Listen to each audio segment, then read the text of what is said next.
Hello guys, कैसे हैं आप लोग। अभी तक हम इक्विवेलेंस क्लास के बारे में पढ़ चुके हैं और हमने ये देखा कि अगर किसी सेट में कोई इक्विवेलेंस रिलेशन होता है तो हम उस रिलेशन की हेल्प से उस सेट का हम पार्टीशन कर सकते हैं। तो इसी बात को आज हम प्रूव करने वाले हैं। सो ये जो स्टेटमेंट है उसी के लिए है जो आपकी बुक में थ्योरम के फॉर्म में गिवन है। ये आपके लखनऊ सिटी एग्जाम 2008 और 14 में आ चुकी है। ओके, सो थ्योरम क्या है। थ्योरम में कहा N equivalence relation defined in a set decomposes the set into disjoint equivalence classes. Okay, so statement में कह रहा अगर किसी सेट पर अब कोई इक्विवेलेंस रिलेशन होता है देन उस सेट को हम डिकम्पोज कर सकते हैं into disjoint equivalence classes. Okay, तो चलिए प्रूव करते हैं। तो हम प्रूव करेंगे 2 स्टेप्स में। सो स्टेप 1 में हम क्या करेंगे, हम एक सबसेट टी फॉर्म करेंगे सेट एस का। ओके, एस क्या है, ये वही सेट है जिसमें आपका इक्विवेलेंस रिलेशन है। ओके, सो स्टेप 1 क्या होगा, हम एक सबसेट फॉर्म करेंगे सेट एस का। देन हम प्रूव कर देंगे जो आपका सबसेट टी है ये क्या है, एक equivalence class. Okay, so T is an equivalence class. Okay, then step 2 में हम क्या करेंगे, स्टेप 2 में हम एक और सबसेट फॉर्म करेंगे T1S का। ओके, सो T1 एक सबसेट है सेट S का। ओके, देन प्रूव कर देंगे कि जो हमारा सबसेट T है और T1 है वो दोनों डिसजॉइंट है, दैट मीन्स उनका इंटरसेक्शन क्या है, null set. Okay, so step 2 में हम प्रूव करेंगे T और T1 का इंटरसेक्शन क्या है, 5। ओके, आई होप सो आपको यहां तक समझ में आ गया हो कि वर्किंग क्या होने वाली है। चलिए अब हम प्रूफ पे आते हैं। Okay, so suppose let R is an equivalence relation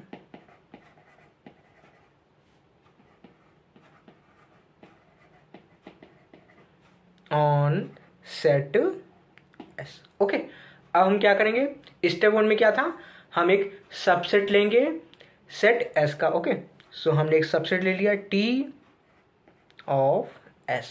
okay, और ये सबसेट टी कैसा है, देखिए टी हमने एक ऐसा सबसेट फॉर्म किया है जिसमें सेट एस के एलिमेंट हैं और सेट एस के वो एलिमेंट्स हैं जिनका रिलेशन है हमारा एलिमेंट ए के साथ। Okay, so X is related to A where A is some element of set S. Okay, अब मैं आपसे एक छोटी बात पूछता हूं, क्या एलिमेंट A आपका सेट T में होगा, सोचिए। सो आप अगर देखेंगे T में वो एलिमेंट्स हैं जिनका एलिमेंट A के साथ रिलेशन है ना, और जो हमारा रिलेशन है R कैसा, इक्विवेलेंस रिलेशन, दैट मीन्स वो क्या होगा, रिफ्लेक्सिव होगा।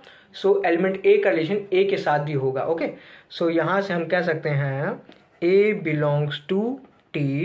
क्यों, क्योंकि हमारा जो A एलिमेंट है A के साथ रिलेटेड होगा। ओके, चलिए अब देखिए हम कोई 2 डिस्टिंक्ट एलिमेंट लेते हैं सेट T का।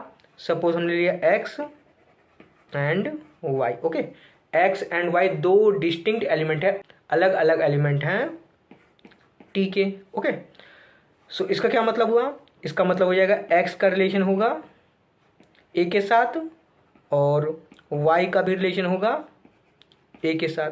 ओके ओके, अब ध्यान दीजिएगा। सो ये जो आपका XRA है एंड ये जो आपका YRA है, इसे हम क्या लिख सकते हैं, ARY। क्यों, क्योंकि जो हमारा रिलेशन R है कैसा है, इक्विवेलेंस, दैट मीन्स सिमेट्रिक भी होगा। सो YRA को हम लिख सकते हैं ARY, है ना। सो ये आपका हो जाएगा ARY। ओके, सो आप यहां देख सकते हैं एलिमेंट X का रिलेशन है A के साथ और एलिमेंट A का रिलेशन है Y के साथ। तो यहां से आप ये भी कह सकते हैं X का रिलेशन है Y के साथ, क्योंकि हमारा जो रिलेशन R है वो ट्रांसिटिव रिलेशन भी है ना। तो यहां से आपको क्या पता चला, हमें ये पता चला कि अगर हम सेट T का कोई भी 2 एलिमेंट लेते हैं तो उनका आपस में भी रिलेशन होता है। सो इससे हम ये भी कंक्लूड कर सकते हैं कि अगर हम सेट T के कोई भी एलिमेंट्स लें तो उनका आपस में रिलेशन होगा, है ना। और इक्विवेलेंस क्लास की डेफिनेशन क्या होती है, एक ऐसा सेट जिसमें वो एलिमेंट्स होंगे जिनका आपस में रिलेशन हो, है ना। और टी सेट भी वैसा है, उसमें कोई भी आप एलिमेंट्स लेना है तो उनका आपस में क्या रिलेशन है। तो यहां से हम कह सकते हैं hence set T is an equivalence class.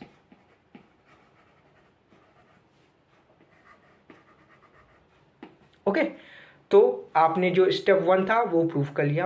अब स्टेप 2 क्या था, हम एक और सबसेट फॉर्म करेंगे सेट एस का और दिखाएंगे दोनों सबसेट कैसे हैं, डिसजॉइंट हैं। ओके, चलिए हमने एक सबसेट फॉर्म किया T1 और T1 में वो एलिमेंट्स हैं एस के जिनका रिलेशन है एलिमेंट बी के साथ। ओके, बी कोई दूसरा एलिमेंट है और बी एलिमेंट ऐसा है जिसका ए के साथ रिलेशन नहीं है।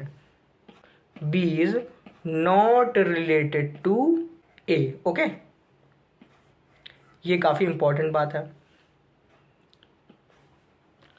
और अभी आपने देखा जब भी हम एक ऐसा सेट फॉर्म करते हैं रिलेशन वाला, वो हमेशा क्या होता है, इक्विवेलेंस क्लास।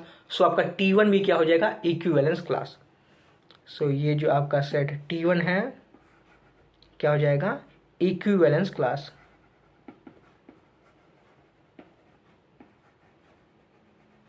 चलिए अब हम प्रूफ करते हैं सेट T एंड T1 कैसे हैं डिसजॉइंट। ओके, सो इसके लिए हम क्या करेंगे, हम एक एलिमेंट मान लेते हैं।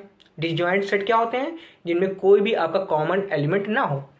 तो हमें प्रूफ करना है डिसजॉइंट, तो हम क्या करेंगे, चलिए देखते हैं अगर एक कॉमन एलिमेंट होता है तो क्या होता है। ओके, सो हमने कह दिया लेट आपका एक ऐसा एलिमेंट S है जो आपका T में भी है एंड T1 में भी है। ओके, सो ये हमने क्या किया, अजूम किया है, ये हमारा अजम्पशन है कि एक एलिमेंट आपको S मिल जाएगा जो आपका सेट T में भी होगा और T1 में भी होगा। ओके, सो S हमारा T में है, इसका मतलब क्या हो जाएगा कि S का रिलेशन होगा एलिमेंट A के साथ। ओके, और आपका जो एलिमेंट S है T1 में भी है, दैट मीन्स एलिमेंट S का रिलेशन होगा B के साथ। Okay, so S is related to B।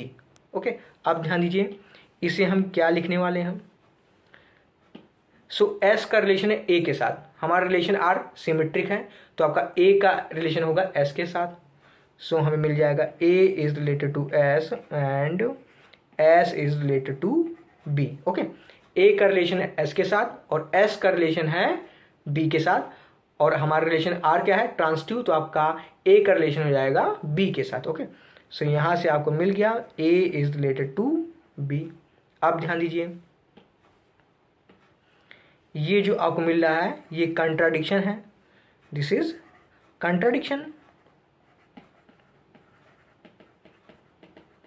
क्यों, क्योंकि हमने एलिमेंट बी ऐसा माना था जिसका ए के साथ रिलेशन नहीं है। देखिए, okay, A is related to B, that means B is related to A होगा क्योंकि हमारा रिलेशन आर सिमेट्रिक है। ओके, सो यहां से आपको कंट्राडिक्शन मिला, दैट मीन्स जो हमने अजम्पशन लिया था वो बिल्कुल ही रॉन्ग है। और अजम्पशन क्या था कि एक कॉमन एलिमेंट मिल जाएगा T एंड T1 में, दैट मीन्स T और T1 में कोई भी आपको कॉमन एलिमेंट्स नहीं मिलेंगे। ओके, सो यहाँ से आपका प्रूव हो गया T और T1 का इंटरसेक्शन क्या आएगा, नल सेट फाई। ओके, तो आपने दोनों चीज़ें प्रूव कर दी। हमने पहले क्या किया, सेट S को पार्टीशन करना चाहा, कैसे, सबसेट मान करके, सबसेट T और सबसेट T1 हमने फॉर्म किए। ओके, और बाद में हमने क्या प्रूव कर दिया, यही जो हमारे सबसेट हैं क्या हैं, इक्विवेलेंस क्लासेस हैं। फिर हमने प्रूव कर दिया कि जो हमारे इक्विवेलेंस क्लासेस हैं कैसी हैं, डिसजॉइंट हैं। ओके, सो आपको जो थ्योरम में प्रूव करना था आपने प्रूव कर दिया। ओके, अब पार्टीशन कैसे करेंगे, हम क्या करेंगे, जैसे हमने सेट T और T1 फॉर्म किया, सेट T के लिए हमने क्या लिया, एलिमेंट A लिया, सेट T1 के लिए हमने एलिमेंट B लिया, वैसे हम S के हर एक एलिमेंट के लिए क्या करेंगे, एक सबसेट फॉर्म करेंगे और वही जो सबसेट बनेगा वो क्या हो जाएगा, इक्विवेलेंस क्लास, और उसकी हेल्प से हम सेट S को डिकम्पोज कर सकते हैं। ओके, आई होप सो आपको इस थ्योरम का प्रूफ समझ में आ गया होगा।